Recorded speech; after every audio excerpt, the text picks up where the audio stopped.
It's the Black Real Estate Dialogue. Tune in. Tune in. Tune in. Tune in. You got that first deal done. How did things progress from there? Like what was the next move after that? The next move was to get another house. So we did another flip. I found another one on the same street. And then after that, I was like, okay, wait, do you think we can maybe, Grant Cardone, he always talks about like 10Xing Hmm. and growing the vision. I was like, okay, so what if we got three at one time, which was insane. So we jumped out there. We're like, we're gonna grow this thing. Let's just go big. And that's what we did. So we were like, okay, we'll do three at a time. And of course, again, as you scale with any business, you go through things, right? You learn. It's not as easy as it looks. But again, it still worked out. We were still successful with it. Um, and two, it's always interesting because my fix and flips I do with my fiance. So it's like you're working with your person all day long. You got to go home to the person all day long. So you're like learning like a balancing act in your relationship. You're learning a Hmm. balancing act like in your business. So you just, as a person, you're transforming each Hmm. time. And then on top of that, you're also trying to transform in regards to your design elements of the homes and okay, what am I going to make these bathrooms look like and kitchens and it's just all of it is just like you're just growing, just continual growth. Definitely, definitely. I love it. I love it. Yeah, Hmm. that's incredible. That's incredible. So Thank three at one you. time, huh? What was that like? Um, Insane. Talk to us about it. Yeah, I mean it's even busy. It's even busy now. Like right now I have five going, right? Mhm. Because and I have one, it's not in another state, right? But it's 4 hours away. So I had to learn to like balance teams. Having okay, so one team might go over here and start the foundation, because now I'm doing some new builds.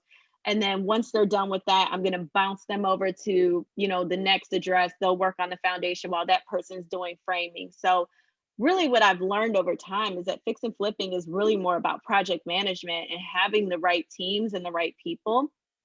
I'm still very probably overly hands-on. Again, as I talk about design, design is everything to me. I like to be known for my bathrooms and my kitchens. So I spend a lot of time like picking out materials and marbles and porcelains and things like that. So yes, you have, crazy experiences where people are supposed to show up. They don't, they never show up. I even recently I was driving down to Brunswick and I'm like, okay, I need a painter because my house is 5,000 square feet. It's 113-year-old Victorian home that we are converting into an Airbnb and event space, right? I don't know anyone in Brunswick really. I'm like, okay, great. My fiance's from there, but that's, your kids. Get a referral, call the guy. I talked to him weeks ago, letting him know I'm coming down. I'm literally in the car on the way, 2 hours out, jumping through hoops to get there on time. He cancels on me like, hey, I'm booked for like the summer. I'm not gonna be able to do this. And I'm like, oh my gosh, I'm coming down to like, give this man business. I'm trying to Wow. support. So it's things like that. Like I still experience Hmm.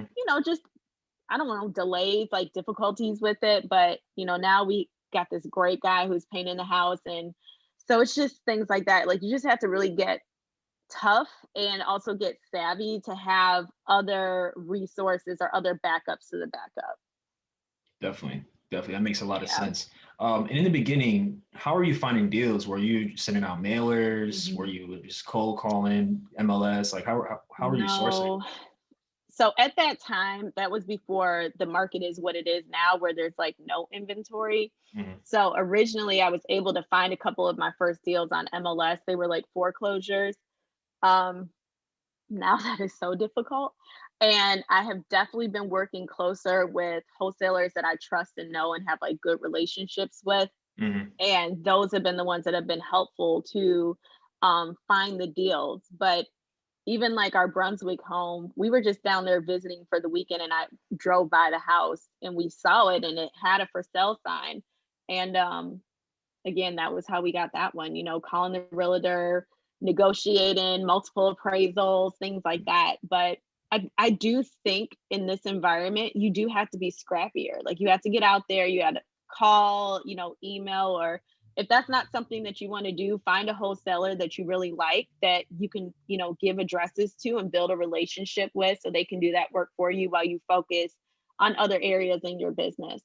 Because, some people don't have the gift of gab and some people Yeah. do not want to make 100 calls a day. Yeah, it's true. So you have to find what works for you. If that's not your ministry, as I like to call it, go and find someone else who it is and make that relationship. Definitely. Definitely. That makes a lot of sense. And you mentioned a couple times just how different the market is now than when you started. And I know you've been in Yes. Atlanta for a while, investing like 5 years or so.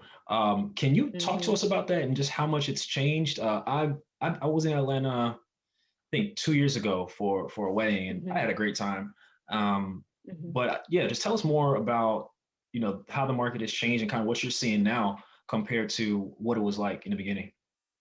Absolutely. So gentrification is going crazy here in Atlanta, especially in certain zip codes. You can literally drive down the street and you're watching it happen. You're like, okay, old crack house, regular house, brand new build, fix and flip. I mean, as you're driving, there's tons of dumpsters, there's teams, and this is all over the place. It's not just one area. It's not just Atlanta. It's the city or an OTP. So the basically the outer perimeter and the inner. So it's going on all over our state.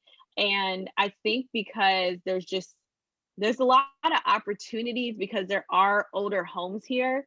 And those homes, I can give you some numbers. So like one house I bought for $100,000. Did a new build for a little over 130 grand. These homes are selling for $425,000 right now. Right. Oh, And I oh. have a couple of those. Yeah. Just to give you some perspective. Another house that I just did a flip, that house I bought for 109 grand, did a little over a $70,000 renovation. That was a full gut. I mean, brand new everything, brand new roof, plumbing, electrical, new floors, everything. That one, again, what did that one's sold for over 255,000. So again, another almost $80,000 profit. So the houses are there, the market's there.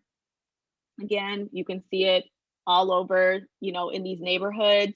And it's just about, again, trying to buy low and sell as high as you can. Mhm. Right now, though, here in the market, houses that are going for those, like the cash houses, which it used to be like the $100,000 range. Now it's bumped up to like 150 to 200 grand with an intent to sell high threes, low 400s. And for those homes, people are offering cash and they're going over asking. So it's making it more competitive for like smaller brand new investors who are coming in trying to use like hard money or trying to use other sources because someone could come in and say on, $150,000 house, I don't care what it appraises for. I just want it because I know the market is insane. So they're like, okay, here's an offer 210 cash, close in 2 days. You want it. And who doesn't, right? Yeah. Of course we want that. So that's what you're seeing.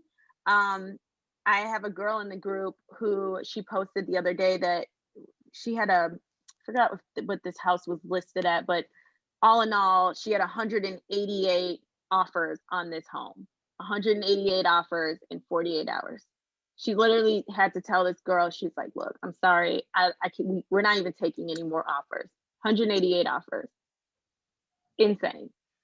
So it's I'm blown away. competitive. Yes, it's competitive. Like Wow. you have to really get in the game. And even while you're in your current projects, you need to be thinking about what your next ones are, Yeah. because once you finish that, you don't want to be left kind of like sitting around waiting for your next deal to come in. Again, that's why relationships with like wholesalers are so important because you need people that are always like boots on the ground, people Hmm. that have bird dogs, people that are emailing, using what are those called? Like I'm forgetting what those are, but photo cards, whatever, mailers, and they're trying to entice people to sell their homes. And now's a great time. Why wouldn't someone, want to sell a house? If you have a dilapidated house, you're not even taking care of it, maxed out, you know, sell it for two times what it was worth 2 years ago. That's Yeah. insane. That's crazy. Hi everyone, Sam here from the Black Real Estate Dialogue. Make sure to hit that notification bell and that subscribe button and to visit us at blackrealestatedialogue.com.